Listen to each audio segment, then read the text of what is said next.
All right, so we're here with a little bit more binomial multiplication, just a little more practice for us using the idea of FOIL or distribution. Okay, I encourage you to try these. Go ahead and pause it. Give these two problems a try, and then I'm going to go ahead and do them for you. All right, so I'm going to go ahead and use my idea of FOIL. I got x squared times x squared. Remember, this is my product rule. Okay, where I add the exponents. This is a to the m times a to the n, and it equals a to the m plus n. Okay, so 2 plus 2 is 4. I have x to the fourth. X squared times 4 is plus 4x squared. 2 times x squared plus 2x squared. And 2 times 4 is plus 8. Okay. Combining my middle two terms, I have 4 plus 2, give me 6x squared. Make sure you got the right exponent. And then plus 8 on this side, and plus x to the fourth on this side. Everything in this one was plus, so we didn't have to worry about any minuses showing up or sign changes. All right. We go ahead and do the next one. I'm going to do this one without the arrows. So I have x times 3x, which is 3x squared. X times negative 2y is minus 2xy. Okay, this is where we have a little bit of variables all mixed up. So what's going to happen is when we have both x's and y's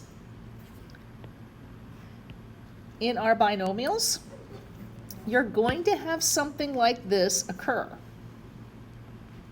Okay, continuing with my distribution, I have y times 3x, which is plus 3xy. And I like to keep my letters in the same order because I want to see if they're like terms or not. It's a little easier to see it if you put them in alphabetical order. And then y minus times minus 2y, okay, be negative 2y squared. These are both like terms. So I have a negative 2 and a positive 3 give me a negative 1 or negative xy. You can write the 1 if you need to. That's totally okay. And then the negative 2y squared and the 3x squared go on the other side. So this sometimes happens where we have two different letters mixed up. Your middle terms here are also going to have your variables all mixed up. It's okay. If you write them in opposite order, sometimes it's a little harder to see that they're like terms. So if I had done it and I said minus 2xy and then plus 3yx, it's a little harder to see that they're like terms. So try to make an effort to keep them in alphabetical order to help you out when you have two different letters. All right.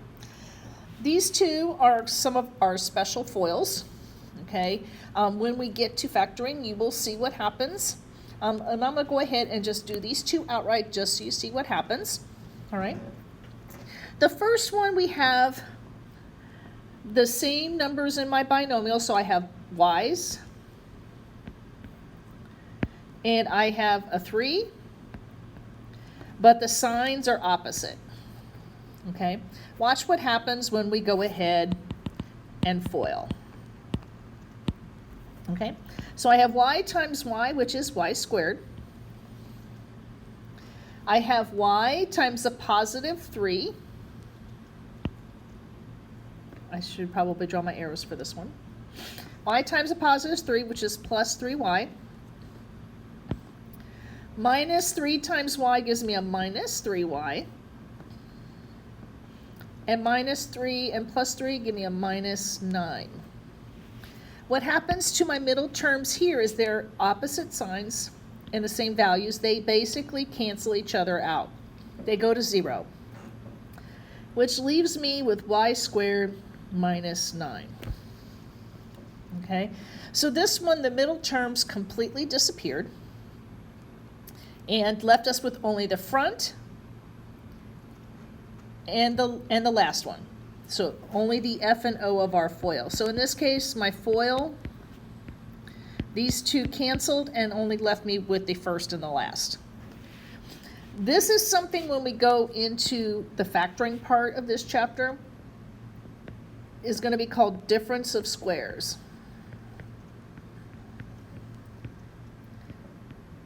All right. And I just want you to kind of remember that you've heard this, and we'll kind of talk about this when we get there. But just kind of get an idea, this is something we're going to refer to later on as difference of squares when we go the reverse. Okay? For this one here, my signs are the same. My binomials are exactly the same. All right? This, if we were actually to use our product rule, we could write like this. Because what this outside exponent tells me is to multiply this by itself that many times. And that's what's written here. All right? So when I FOIL this one, I got x times x, which is x squared, x times 8, which is plus 8x, 8 times x, which is plus 8x, and 8 times 8, which is 64. Now in this case, my middle two terms are the same, and the signs are the same. So I need to add these. This could be plus 16x. And then the 64 and the x squared drop down. All right. This one is special too. This is called something we call a perfect square trinomial.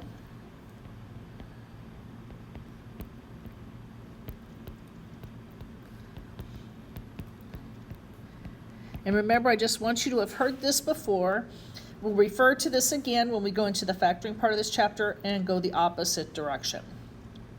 So go ahead, work on the practice problems, and I will see you in the next video. Have a great day.